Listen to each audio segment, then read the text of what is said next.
Hi friends, welcome back to our channel. Friends, మన channel cricket and kabaddi updates రెగ్యులర్గా వస్తుంటాయి. ఇంకా మన ఛానల్ని సబ్స్క్రైబ్ చేసుకోకపోతే ఫ్రెండ్స్ వెంటనే సబ్స్క్రైబ్ చేసుకోండి అండ్ పక్కన బెల్ని యాక్టివేట్ చేసుకోండి. అండ్ డైలీ ఇంకా మన వీడియోని లైక్ చెప్తే ఫ్రెండ్స్ వెంటనే లైక్ చేసి మన వీడియోలోకి ఎంటర్ చేద్దాం. ఫ్రెండ్స్ తప్పకుండా లైక్ చేయండి. లైక్ చేస్తే మన వీడియో మరొకరికి ఫాస్ట్గా రీచ్ అవుతుంది.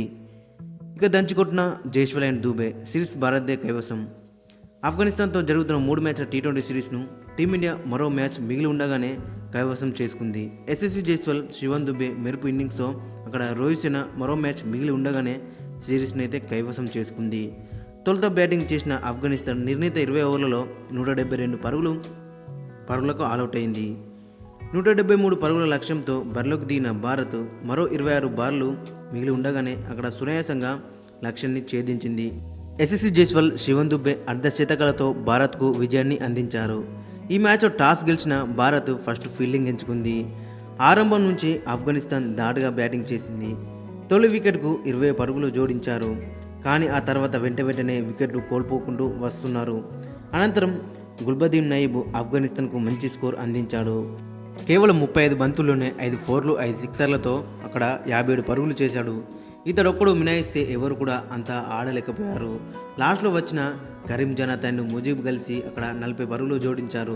దీంతో 172 పరుగుల వద్ద ఆల్అవుట్ అయింది. భారత్ బౌలర్స్లో హర్షదీప్ సింగ్ 3 వికెట్లు తీసుకున్నాడు. బిష్ణోయ్ అండ్ అక్షర్ చెరో 2 వికెట్లు తీసుకున్నారు. ఇక 173 పరుగుల లక్ష్యంతో బరిలోకి దిగిన భారత్కు ఇన్నింగ్స్ తొలి ఓవర్లోనే అక్కడ ఆదిలోనే షాక్ తగిలిందని చెప్పుకోవచ్చు. తొలి ఓవర్లలో అక్కడ ఎదుర్కొన్న తొలి బంతికే కెప్టెన్ రోహిత్ శర్మ బౌల్డ్ అయ్యాడు. తొలి ఓవర్లో రన్అట్ అయిన రోహిత్ శర్మ ఈ మ్యాచ్లో కూడా తొలి ఓవర్లోనే పెవిలియన్ చేరాడు.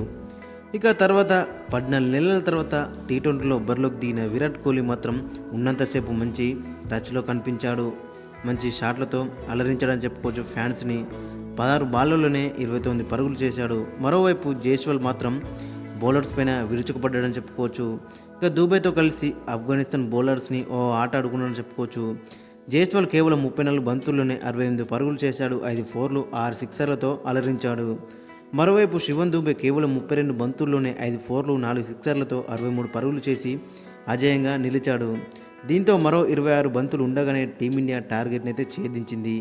ఓవరాల్గా చూసుకుంటే మరి అక్కడ శివన్ దుబే అండ్ జైస్వాల్ డే అని చెప్పుకోవచ్చు. ఇక బౌలింగ్లో చూసుకుంటే మనల్ని కొంచెం అక్కడ ఇంకా మనల దగ్గర నుంచి ఎక్స్పెక్ట్ చేస్తున్నాం. కానీ అక్కడ హర్షదీప్ సింగ్ 3 వికెట్లు దక్కాయి. ఫస్ట్ మ్యాచ్లో 1 వికెట్ తీయకుండా అని ఈ మ్యాచ్లో అయితే 3 వికెట్లు తీసుకున్నాడు. బిష్ణోయ్ కూడా ఫస్ట్ మ్యాచ్లో టూ మచ్ ఎక్స్పెన్సివ్ ప్రూవ్ అయినా కానీ ఈ మ్యాచ్లో 2 వికెట్లు తీసుకున్నాడు. ఇక అక్షర్ పటేల్ ఎలాగో మళ్ళీ అక్కడ ఫస్ట్ మ్యాచ్లో మంచిగా రానిచ్చిండు. ఈ మ్యాచ్లో కూడా మంచిగా రానిచ్చిండు. ఇక మ్యాన్ ఆఫ్ ది మ్యాచ్ వచ్చేసి మరి అక్కడ అక్షర్ పటేల్కి అయితే ఇచ్చిళ్ళు. ఓవరాల్గా చూసుకుంటే మరి అక్కడ మనకి ఈరోజు మాత్రం కాంప్రహెన్సివ్ విక్టరీతో మరి అక్కడ మనోళ్ళు యంగ్ స్టార్స్ ముఖ్యంగా అక్కడ శివన్ దుబే, యశస్వి జైస్వాల్, రవి బిష్ణోయ్, హర్షదీప్ సింగ్ రాణించారని చెప్పుకోవచ్చు. ఇక ఓవరాల్ చూసుకుంటే మరి మన టీమిండియాకి సిరీస్ అయితే గెలుచుకున్నారు. ఇక లాస్ట్ మ్యాచ్లో మాత్రం అందరినీ మనల్ని ట్రై చేసే అవకాశం ఉంటుంది. బెంచ్ ప్లేయర్స్ని చూడాలి మరి అక్కడ. ఫ్రెండ్స్, మరి మీ యొక్క ఒపీనియన్ కింద కామెంట్ సెక్షన్లో మెన్షన్ చేయండి ఈ మ్యాచ్ గురించి.